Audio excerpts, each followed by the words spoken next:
Honourable member for Saskatoon Grasswood. Yes, thank you, Mr. Speaker. What a day we have today, and it's certainly an honor for me to be able to speak to this legislation once again. Now we're in our third reading after a robust study at the Justice Committee.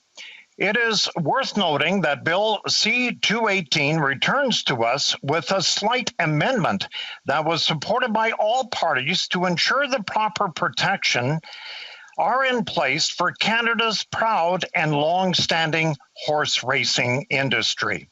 Now, both at first reading and at second reading and in committee, I have had the opportunity to discuss many of the issues at the heart of the single event sports betting. As it currently stands, even though single event sports betting is prohibited by the criminal code, it is still a $14 billion industry here in Canada. As I've said before in this place, that is all done by unregulated and unsupervised offshore betting sites and black market bookmakers. There are no consumer protections in place. There is no problem gambling programs offered, no guidelines that bookmakers are required to follow. This also means that the economic benefits are not being felt by Canadians. I don't want to repeat what really I've discussed already through the various stages of this legislative process. However, for the benefit of my colleagues who did not participate in the Justice Committee study, I do want to highlight some of the important points that were raised by witnesses during the Justice Committee study on our Bill C-218. The first comment was from Shelley White, who is the CEO of the Responsible Gambling Council, an independent organization which works to ensure that there are adequate gambling safeguards in place to promote the well-being of Canadians and communities. She said, Madam Speaker, and I quote, "It is RGC's neutral and independent stance that we recommend Bill C-218 be passed. This is a unique opportunity to bring together stakeholders from health, mental health, education, financial services, and the policing sectors with the gambling industry. And that will create a made-in-Canada responsible gambling culture comprised of evidence-informed regulations and leading practices. We have the opportunities to learn from other jurisdictions who've come before us and applied the highest level of safeguards." End of quote. This same point was reiterated by Mr. Paul Melia, who is the president and CEO of the Canadian Centre of Ethics of Sport, who said, and I quote, "I think the legislation provides an opportunity to provide greater services and support to those who may become addicted to gambling than the current system, where we have an unregulated market and where it's going on. We're not really aware of how much is going on, who may be addicted and who might be harmed. So I think there's an opportunity to provide the appropriate services." End of quote.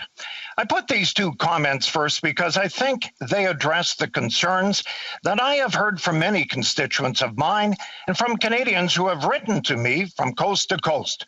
When we talk about gambling in any form, mental health and addictions are a major concern, and rightfully so.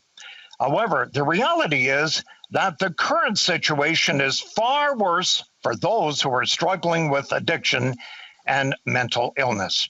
By allowing offshore sites and the black market bookmakers to monopolize single event sport betting, we are ensuring that the adequate consumer protections and assistance programs aren't available to those who desperately need them.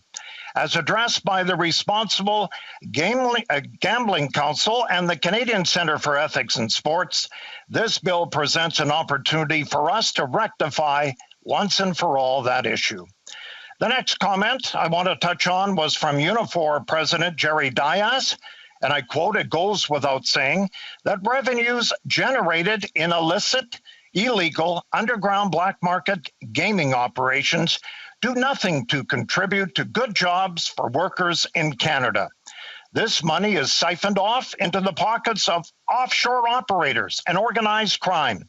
On the other hand, by creating a legal and regulated market for single game sports betting in Canada, we could help protect thousands of good unionized jobs in gaming locations across the country and potentially create many more. End of quote. I have two more comments from the committee that I want to touch on, Madam Speaker. The first is from Zane Hansen, the CEO of the Saskatchewan Indian Gaming Authority, which is responsible for managing several casinos in my own province here in Saskatchewan. He provided some important context for the gaming industry given the COVID-19 pandemic. And I will quote Zane Hansen.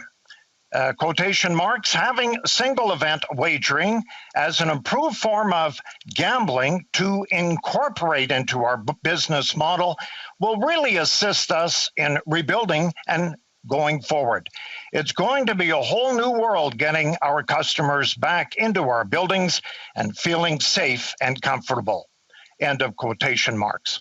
Zane Hansen, by the way, provides an important insight, I feel, from the industry perspective because it's also from an Indigenous perspective. Bill C-218 will give significant opportunity to help the gaming sector begin the rebuilding process. This applies not only to Seago or Saskatchewan, but to all establishments and communities across this country. The final comment I wanted to touch on, Madam Speaker, was from David Shoemaker, CEO of the Canadian Olympic Committee, as it gives an all-encompassing overview of the legislation. I quote, "The timing is right for Canada to expand sport betting. This bill has the potential to unlock new growth opportunities, reduce illegal betting, and generate revenues for both the sport industry and governments.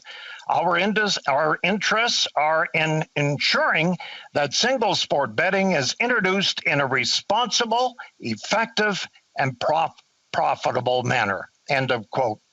Madam Speaker, I am not sure I need to add anything else to Mr. Shoemaker's remarks tonight, other than to point out that the support coming from the Canadian Olympic Committee is representative of the fact that this is just not professional sport that wants this legislation to pass, but amateur sport as well. 218 is in the best interest of all athletes. We know this legislation has support across party lines, throughout industries, and from countless stakeholder groups. Let's not delay any further and get C-218 sent to the Senate so it can be considered and hopefully passed there. Thank you very much, Madam Speaker.